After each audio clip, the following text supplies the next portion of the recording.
Thank you for joining us for the September Community Connection. I'm Brian Strand. The City of Fridley is in the process of a park system improvement plan. Mike Mayer, the new Director of Community Services, explains where the city is in the process. Hi, my name is Mike Mayer, Director of the Community Services Department for the City of Fridley. This department encompasses both Springbrook Nature Center and Fridley Parks and Recreation. Today, I'm here to share an update on the City of Fridley's Park System Improvement Plan. As a little bit of background, we've been working on a Park System Improvement Plan for the past 2 to 3 years. Our City Council directed us as city staff to take a comprehensive look at Fridley's park system to see how we could implement improvements across the entire system of Fridley's 38 parks. We started this process in 2019, where we held a series of community workshops. We heard from residents that they were looking for things like better connections to trails, access to nature, enhanced natural resources, better playgrounds and play equipment. And we've taken all of that information and we created, with the help of some consultants, some concept plans for all of our city parks. And as we worked through that process, eventually we put these concepts online. And through that process of having the concept plans online and taking them out into the community at community meetings, over the past year or two, we've gathered thousands of bits of feedback on these park concept plans. And currently, where we stand is we've closed that public input process on the website, but we continue to work with 2 citizen task forces to further refine the Park System Improvement Plan. So currently there's a group working on refining how the city may fund the Park System Improvement Plan.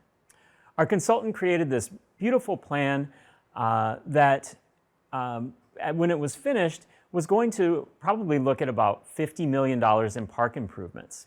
Our City Council took a look at that, and what they heard from residents was that 30 million might be a more appropriate number. So a separate citizen task force has been brought together to help refine the $50 million plan down to something more close to $30 million. These 2 citizen task force groups continue to meet here throughout the fall of 2021.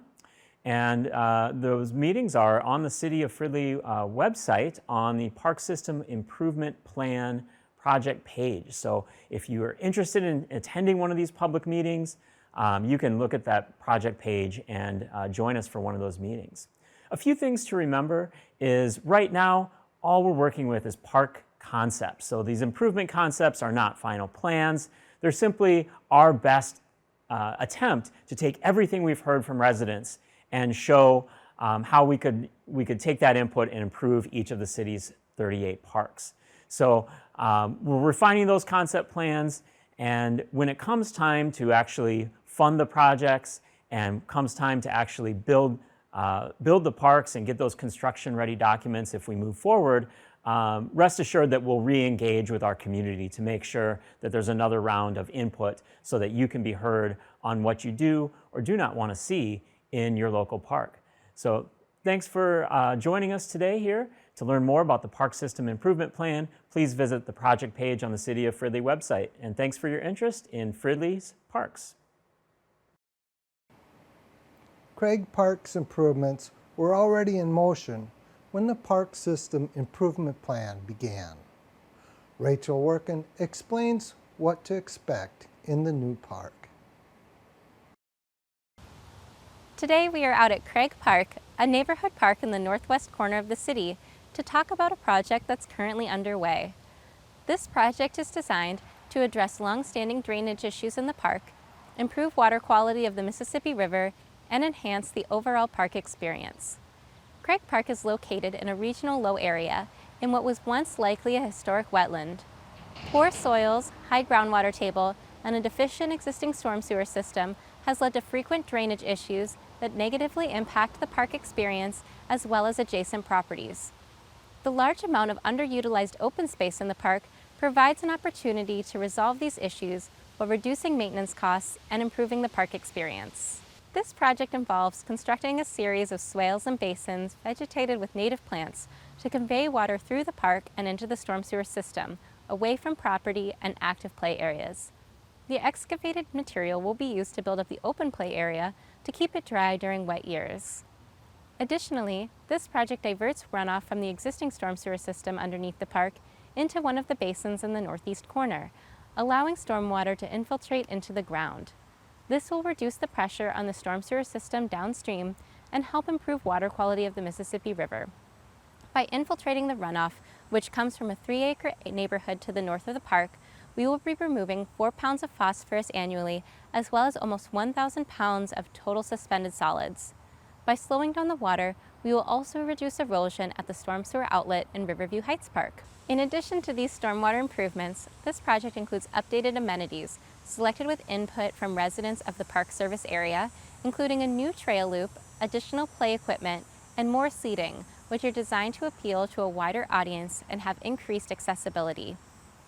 Construction begins on August 20th and is expected to last through the end of September. Learn more at the project website, fridleymn.gov/Craig Park.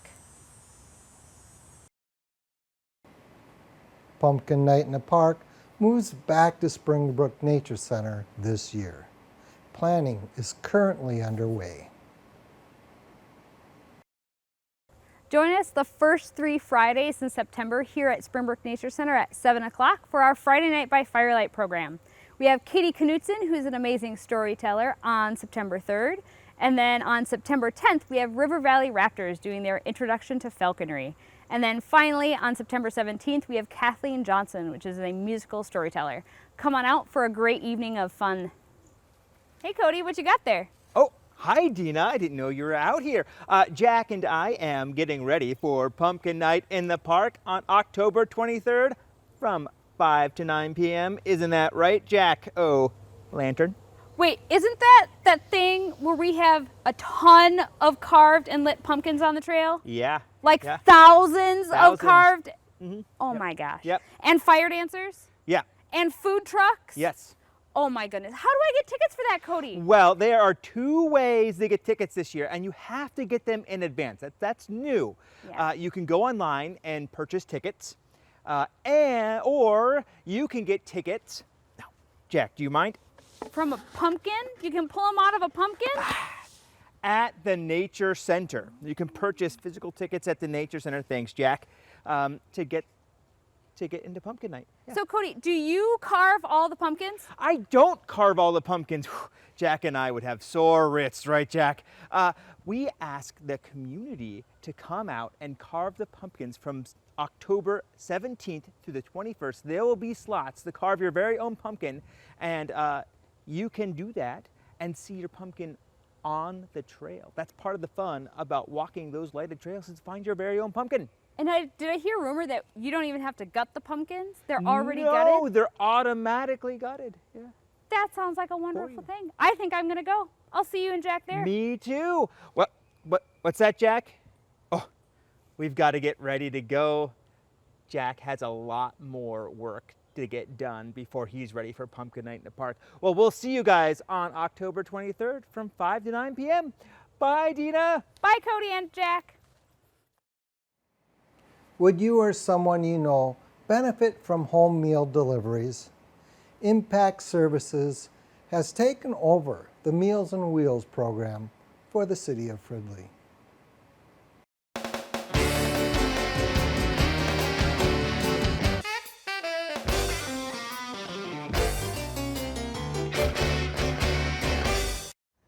Hello, I'm Steve Griffiths. I'm the Executive Director for Impact Services, and I just want to let the community know that starting on June 1st of this past year, we merged with the Southern Anoka County Meals on Wheels program, and we have started serving the city of Fridley, as well as Columbia Heights, Hilltop, and Spring Lake Park.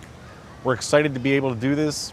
The reality is that people who have gotten meals from us will see the exact same service. Meals are still coming from Mercy's Hospital Unity campus. But our big need right now actually is for volunteer drivers.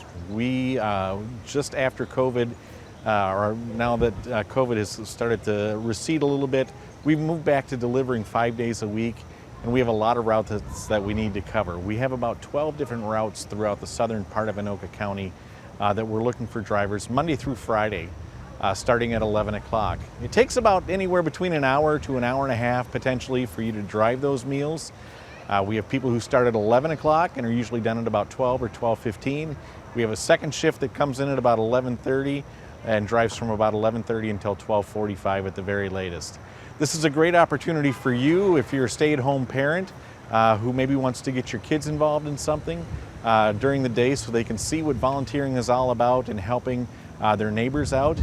Our neighbors who receive meals, especially our seniors, love to see kids. So if you're a stay-at-home parent and you've got kids at home as well, please, we would love to have you come and join us. Perhaps you're a recently retiree as well and are looking for something to do to fill your day.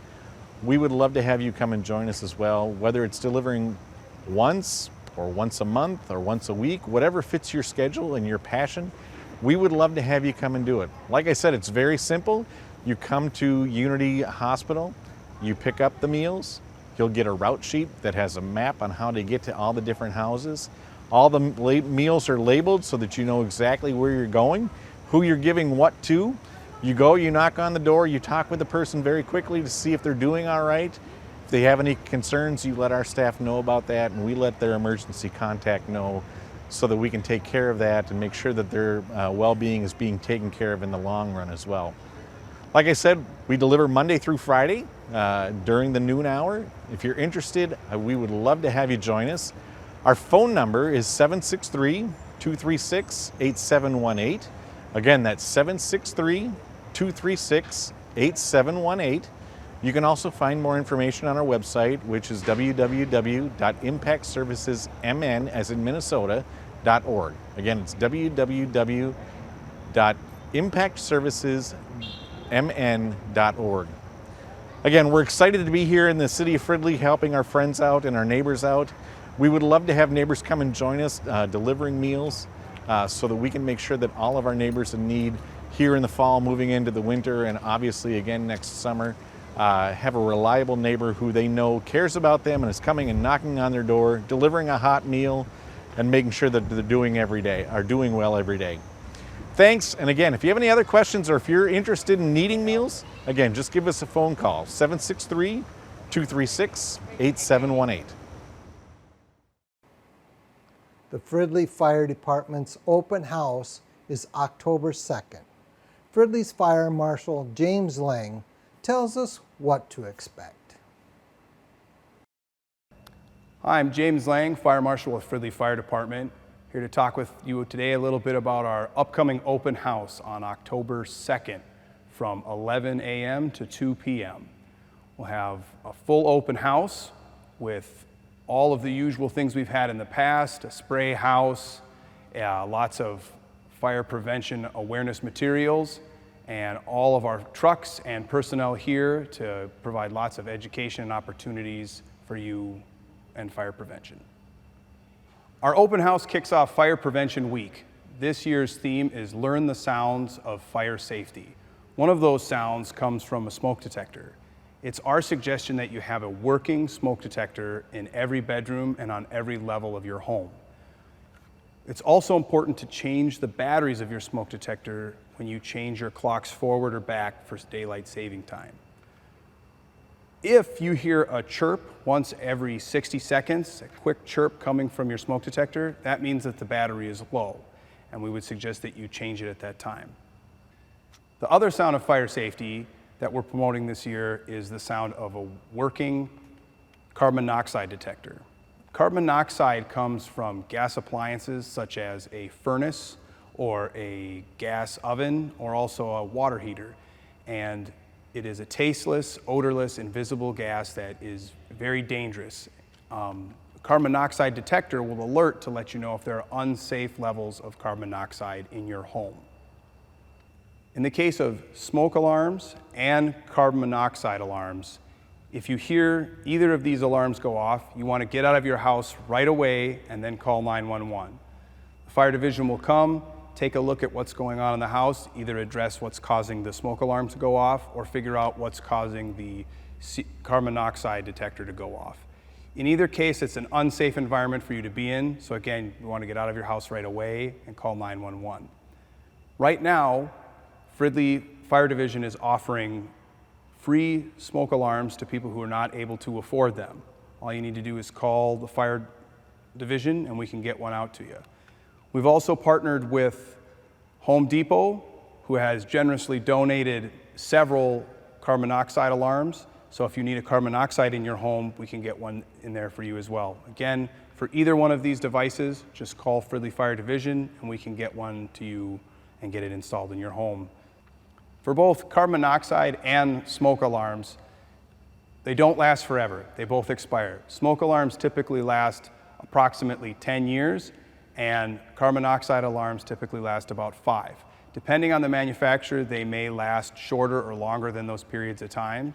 If you check the packaging, it will tell you how long they last and when they were manufactured. Fridley Fire Division also provides batteries, whether it's 9-volt battery, AA or AAA battery, if the batteries on your smoke alarm are low and need to be replaced. All you need to do is give us a call and we can send someone out to replace them or get the battery to you if you would like to stop by. Fridley's 2021 street projects are underway. Fridley's engineering department's Brodhag has the details. The City of Fridley Public Works Department is currently constructing the 2021 street rehabilitation project in the Rice Creek Terrace, Spring Valley, and Harris Lake neighborhoods. The streets that are included in the project include Rice Creek Terrace from 68th Avenue to Brookview Drive from Mississippi Street to Rice Creek Terrace, Monroe Street from 67th Avenue to Rice Creek Terrace, 68th Avenue from Monroe Street to Brookview Drive, 67th Avenue from Brookview Drive to the West Terminus, 64th Avenue from Central Avenue to Arthur Street from Mississippi down to Camelot Lane from Arthur Street to Squire Drive, and Squire Drive from Rice Creek Road to Camelot Lane. The construction includes a mill and overlay for most of the project, which includes milling off the 2 inches of the existing pavement and replacing with new pavement. And other areas where we're doing water main replacement, which include on Rice Creek Terrace, Monroe Street, 68th Avenue, and Brookview Drive, we will be doing full depth reclamation, which includes pulverizing the existing aggregate base and existing asphalt, pulverizing it to create a new aggregate base so that we can do the utility work, and then putting back 2 lifts of asphalt after we've completed all the utility work. Other components of the project include adding new curb, which may include spot curb for places where drainage or the curb is broken, or under the design where utility work has been completed, we'll be replacing that curb as well. Other components include restoration of the areas that were disturbed during construction.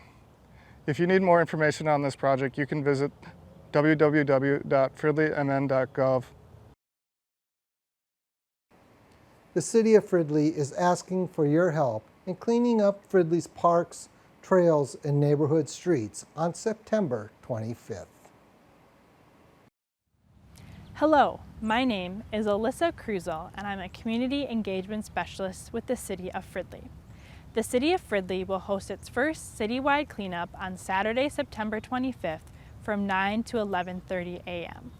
The citywide cleanup is a community-wide volunteer event that encourages community members and groups to clean up Fridley parks, trails, neighborhoods, streets, and other places around the city. The City of Fridley is looking for residents, neighborhood groups, community organizations, and local businesses to organize and host cleanup locations as a part of the Fridley citywide cleanup. You can participate in the citywide cleanup in 3 ways. 1. Organize and host a cleanup site. Learn more about hosting and organizing a cleanup site online. Register your host site by Friday, September 10th online or by calling 763-572-3579. 2. Join a cleanup site. Community members are welcome to join a cleanup site that is organized and hosted by other Fridley residents, neighborhood groups, or community organizations if they aren't interested in organizing and hosting their own cleanup site. A list of cleanup locations that are open to community members will be available starting on Wednesday, September 15th online. 3. Do it DIY or do-it-yourself style. Community members can also participate in the citywide cleanup on their own as do-it-yourself style. Head out anytime on Saturday, September 25th or Sunday, September 26th to pick up trash and litter in parks, on trails, or in your neighborhood. Learn more about participating in Fridley's citywide cleanup, including how to register a host site by visiting fridleymn.gov/citywide cleanup. The citywide cleanup will not include pickup or disposal of personal unwanted items or trash. Learn more about disposing and recycling of personal unwanted items at fridleymn.gov/recycling. For more information or questions, contact me, Alyssa Kruzel, Community Engagement Specialist at 763-572-3579 or at alyssa.kruzel@fridleymn.gov. We hope to see you at the event.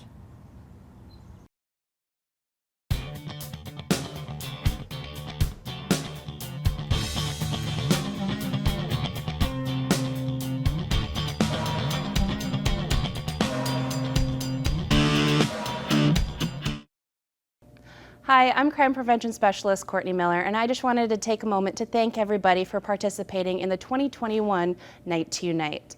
This year we had 65 registered block parties. Coming from the city, we had 27 police staff, 15 fire staff, 3 council members, and 3 city staff, and that included our city manager, Wally Weissapol. We had a great time visiting with block parties, block captains, and everybody throughout the city. Our theme this year was community parks. Police talked about safety and crime prevention in the parks, and the city staff went around discussing the parks master plan that they've been working on.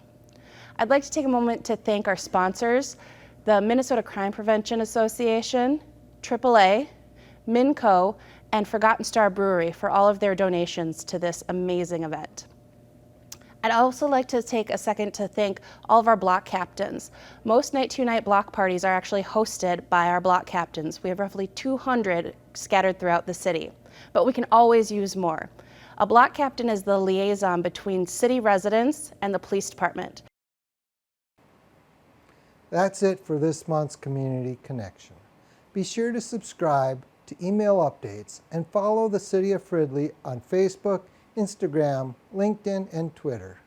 I'm Brian Strand, and thank you for watching Fridley Municipal Television.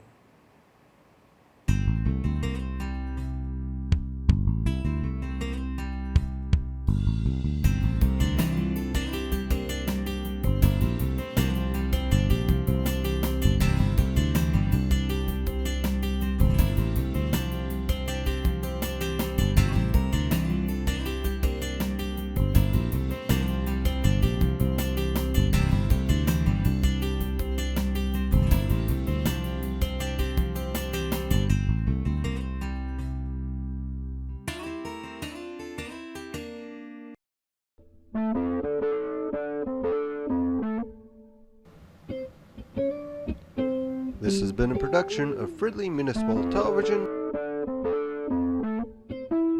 Thanks for watching.